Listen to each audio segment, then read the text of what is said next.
On December 16, 1944, at 5:30 a.m., a major German offensive was launched through the densely forested Ardennes mountains of Belgium. The offensive was planned with the utmost secrecy, minimizing radio traffic and conducting the movement of troops and equipment under cover of darkness. Germany's planned goal for these operations was to split the British and American Allied line in half, capturing Antwerp, and then proceed to encircle and destroy 4 Allied armies, forcing the Western Allies to negotiate a peace treaty in the Axis powers' favor.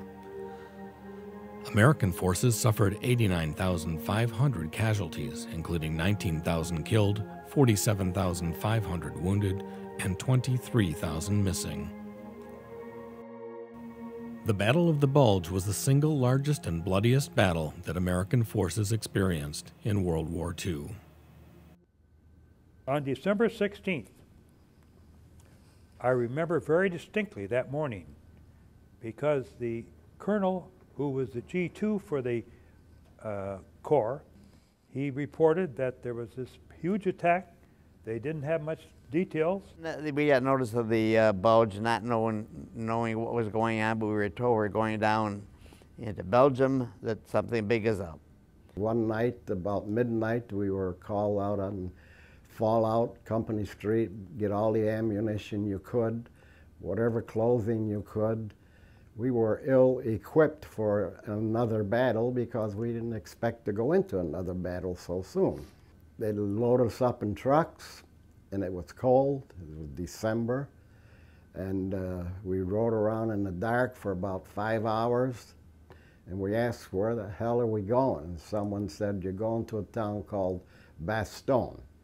The reason that the Germans were trying to capture the city of Bastogne is they wanted to get to the English Channel at Antwerp and cut off supplies from England onto the continent. When we got to Bastogne, the commander said, well, I want you to hold this town at all costs. The German commander told his men, take Bastogne at all costs. I'll never forget this. General McLean said something to the effect that he would never be taken alive.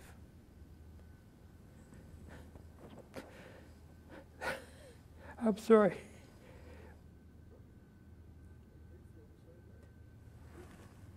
To hear your general say that, you know you're in bad trouble. Well, when the meeting broke up, he called me. I don't know if he called me by name. He said, we just got word that a plane has been shot down with Germans dressed in American uniforms. Get over there right away. Get pictures of it. Good pictures could be used in a trial or something. So that was my introduction to the December 16th. The Germans gave General McAuliffe, who was assistant commander of the 101st in the absence of Maxwell Taylor, they sent a German emissary in and handed McAuliffe a surrender ultimatum, surrender or be annihilated. And General McAuliffe looked at the note and he said, oh, nuts, what shall I tell these guys? And Colonel Kennard, who was General McAuliffe's aide, said, well, General, you just said it.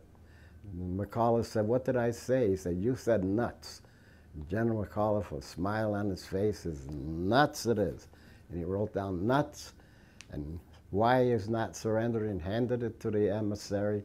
The German looked, nits, and what does this mean? One of the captains looked at him, he says in plain English, it means go to hell. I was unfortunate. I had guns before I started in the service. I had a shotgun, a rifle, and a pistol before I was even in the service. And that helped a lot. I camped a lot, and I knew Woods and I could get along very well. I knew how to make a fire, and some of these people, especially the city kids, didn't know. I mean, in training, having the guns go off and back of you, the artillery and that, you know that you knew darn well they weren't going to hurt you anyway. And we had good food and so forth in the bases at home. Over there was a lot different. The guys were shooting at you, not shooting over your head. And we got a very rude awakening to real combat. we were a green division. The Germans knew we were a green division. And they come in at night, send patrols into our lines to try to capture prisoners and try to terrify the guys. And quite frankly, they did a pretty good job of it. We were terrified. But after you just learned to settle down, I guess, and that you knew you were in a bad position, you just had to make the best of it. Of course, as an infantryman, you don't know a damn thing. You know what goes on about 100 yards that way and 100 yards that way. That's all you know about the war. And I remember going up in a farmhouse, up to the second floor, where the artillery observer had a hold over the hole in the roof, and he had his binocular. I could look, and I could see some Germans crossing the stream a half a mile away over there. And all of a sudden, the sun must have reflected on the lens of the scope, and all of a sudden it started to fire in this farmhouse. And that was the first time I was under direct fire. And boy, I got down off that second floor in a hurry outside. But that was my first encounter of actually directly being fired at. It's the first time the first time I shot my rifle in combat. I was again on a patrol. We were in an attack. Came across this German soldier popped out from behind a shed along the road there. He saw me and I saw him at about the same time. I was a little bit quicker, I guess. I fired, and I killed him right there in the spot. And it bothered me. I mean, he was as I walked by him, I saw he was just a young kid, about the same age as I was, I guess. And I killed him. I never really got over that. Of course, there were a lot more after that, but he was the first one, and I felt guilty about it. But then, when some of our guys were getting killed, maybe it was his buddies that, or maybe it was even him that killed some of my friends the day before. So, you get over it. In combat, people don't realize when you're firing, you don't take time to aim and like in training and basic and do this and that.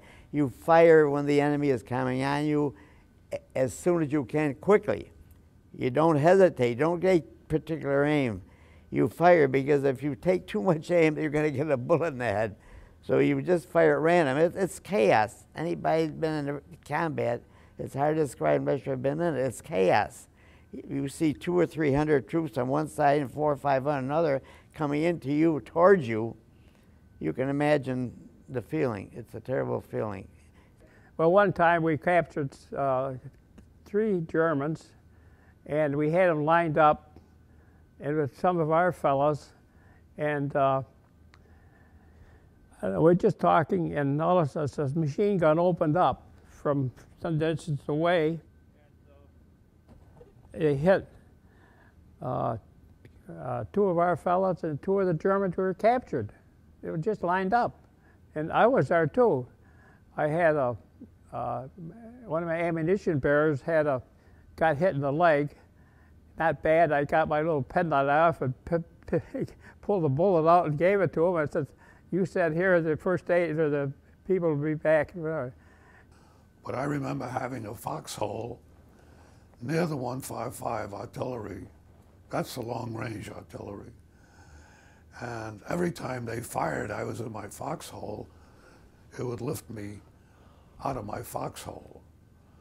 I also had pieces of ice that for some reason I had put around my foxhole, and when the artillery fired, a piece of ice fell. I had my steel helmet on, but it fell, and with a ringing effect on my ears. I remember getting ready to jump off in an attack, and the Germans knew we were in the edge of the woods waiting to come to attack a village or something there, and boy, they'd be pounding the hell out of us with those. The ground would actually be jumping up and down with the violence of those explosions. the trees were cracking and breaking, falling apart, and thundering down on us. It was certainly no fun. It got so coarsened, I guess you might say.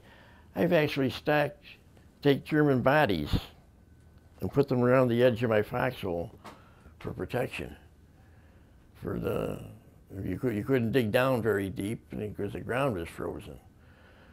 And I've actually, a lot of the guys did, they stacked German bodies around the edge of the foxhole. Living in the foxhole was hell, especially in Bastogne. It was sub-zero weather.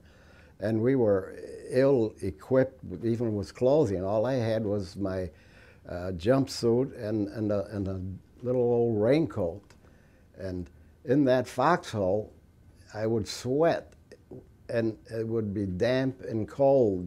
The sweat would freeze, and it made it much more colder than it was. We had many dead from that right at the scene, right then and there, and others were wounded. The medics were down. The captain was down. I don't know whether killed or wounded because they were down. The lieutenant was down, the captain was down, the staff sergeants were down. First of all, when you heard that Joe got it, you know, you felt, it may be terribly self-centered, but first you felt terrible that your friend Joe got killed. But your second thought was, boy, am I glad that it wasn't me. I mean, it may seem selfish, but that's just the way it was. Jack has described very graphically how an infantryman feels. I would second that and say that when you see people to the left of you, to the right of you, fall, and they're sometimes your best friends, you're frightened out of your wits. There's no question. I never met any heroes, maybe some other guys did. I never met any heroes who weren't afraid on the front line. A lot of times people seem to think that the Bulge was over when Bastogne was liberated. But most guys will tell you that were there that the real severe fighting started right at that time, from a couple of days before Bastogne was liberated and until the end of January. Because, for one thing, the weather turned worse right about maybe a couple of days after Christmas. That's when I don't know what they call it, the cold front came in from Siberia or something, and the temperature dropped right down to 10 below zero. I had been in 2 attacks before that, both around 5:50 in the morning. However, that attack we told we were going to make at noon, approximately. And the 25th, I'll never forget the day, just as it were yesterday, it was a cold day, snowing slightly, but very cold, below zero. You were constantly exposed to the wind, the cold, the snow, and the fact that it wears you down gradually. And it was snowing. We got upwards of 2 foot of snow, and temperatures plunged down to zero at times. And the battle itself, trying to fight the enemy after we were surrounded, was one thing, but we had to fight the elements, the cold weather. And we couldn't even dig a hole deep enough because it was frozen. We couldn't have any fires, of course, at night especially. We weren't getting any food. The conditions in and around Bastogne was just a terrible, unbearable situation. But we fought there, we prevailed, and I'm glad I got over it. It was hovered between 2 and 3 below zero and 15 above zero for the 5 weeks and 3 days of the Bulge. Amazing. It was the worst winter in the 20th century in that part of Europe. They say out of our company, that left the States. There's 212 left the States. About 80 or so got killed. The rest of them, almost all the rest of them, were wounded to one extent or another. An awful lot of the guys get frozen feet. That was terrible in Belgium, the frozen feet. My recollection was that we had as many replacements come in because of weather-induced injuries as from German weapons. The infantry squad, you take one man and he would be replaced either, they said, 6 or 8 times during the war. So you had a turnover like crazy. I was fortunate. I got hit 3 times, but only just minor grazing wounds and stuff like that. You get back to the aid station, the doctor bandaged, I had one through the arm here, and he bandaged the arm. Can you still walk? Yeah, I can still walk. I would say, get your ass back up the front. Yeah, I was wounded. Normandy, I took artillery on my jaw. You probably see scars on my jaw. And they gave me up for dead, and then we have what they call the graves registration team that come around in GI trucks whenever it's feasible and pick up the dead bodies. And I was one of the bodies they picked up. And they throw you on the truck. And when I hit the bed of the truck, I grunted. I went, ugh. And some yelled out, this guy's alive. It's a darn good thing that they picked me up and tossed me on that truck, and I grunted, or I would have bled to death or froze to death. We were walking down a paved road to get ready, and I had a BAR, and a German jumped out of this field. It was about 50, 60 feet away, and he started running. And I let off a few rounds and kneeled down to do it. And then I did. I felt I was hit, and it knocked me down, knocked me back, and it stunned me a little bit. And my helmet was off. I looked at the helmet. There was a hole 1 inch above the helmet, and I went and just inspected to find the hole. And it didn't hurt me a bit, but it did knock me out. So I grabbed my gun again, and I fired it off the thing to keep that German away from me. I guess that was about as close as it could get. So we said, you got to get up. But we knew if we get up, we're going to get shot. And we got up. And as soon as we did, I heard 2 go by me, right by my left side of my head, past my ear. I make, just like in the movies, they allow the sound. And then before I thought to myself immediately, he 2 missed me, thank God. And then within a second, I got shot. I laid out there for 6 hours. Nobody came to me. There's nobody to come to anybody. We got practically wiped out. And so I laid out. They got shot at noon. And I passed out 6 or 7 times, came to, and I figured I'm gone because we couldn't go back. We couldn't go forward. Nobody to help anybody. We're all goners. And most of us were. But I laid in the snow from noon till 6 at night. It saved my life because I was told by the doctors after, particularly neurosurgeon, that I was on a bed of ice and the blood coagulated in my body. It saved me being there 6 hours and 2 or 3. They said officially it was about 2 or 3 below zero that day. And finally, as they say, a number of times came through. And then I thought I was gone, and there was nothing else, and that was it. And then I woke, and 2 GIs were standing over me with a litter. They're saying, we're coming to get you. We're going to take you back. I would say my closest calls came when we crossed the Rhine River because we were supposed to have black smoke. And I could see the black smoke drifting away, so we had nothing to hide us.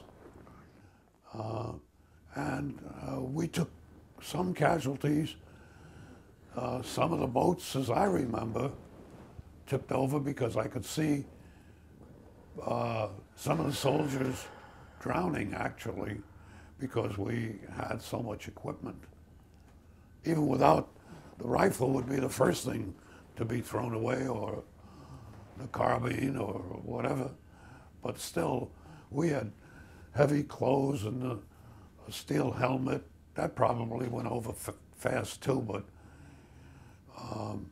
you couldn't swim in those currents of the Rhine River at that time of the year. I think that was about the third week of March, because that was my birthday.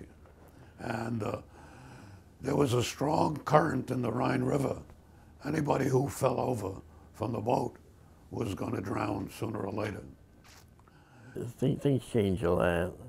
You know, a lot of times they say, well, why did you fight? And it wasn't, they used to say it was for the flag, apple pie, and motherhood.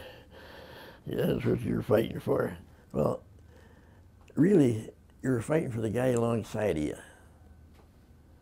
And when you're actually in fighting, because you might show fear, but you never show terror. You do anything for the guy alongside, and you expected him to do the same for you.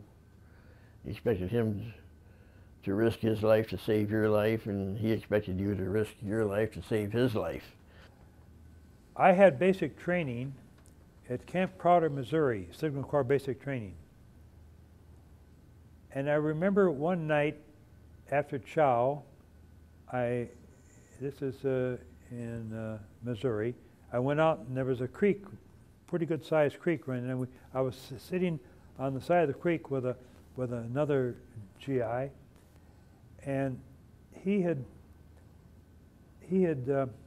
was talking to me about how he would get to see his mother at 10 o'clock in the morning when the maid would bring her breakfast. Here he is, a GI along with me, and he came from a home of that wealth. When I first went in the Army in Fort Bliss, Texas, we went in with civilian clothes, and you took them all. You went in and they asked you your size, and they throw you trousers and a shirt, and underwear and shoes, and you walk out with a bundle of clothes, and you go into a tent and you change, and you're in an army and no more civilian clothes. I remember in that tent putting on shoes, and the fellow over here says, "Hey, can you tie my shoes? You never worn shoes before. How do you tie shoelaces?" What I'm trying to say is the difference here. This man had never, and then another man his mother got breakfast brought to her at 10 o'clock in the morning by the maid. The war puts everybody together. And I probably am a better person. I know I'm a better person because of my experience in the Army. It definitely made me a better man. Every day during the Battle of the Bulge, 500 men got killed. Every day during the Battle of the Bulge, 1,000 men got wounded. We lost, in the 6 weeks that the Bulge lasted, there were some 82,000 casualties, I think it was, and out of that, about 19,000 were killed, 50,000 wounded, and maybe 10,000 or so were taken prisoner. War is a terrible enterprise, and it should not be glorified. However, at times we're called upon to defend our country against the evil leaders in our world. And it's not something that you like to repeat and tell people about how great war is, because it isn't. And I hope that you people don't forget it, and by not forgetting, we will possibly prevent another conflict like we've had. And I hope that you don't have to go through what I did.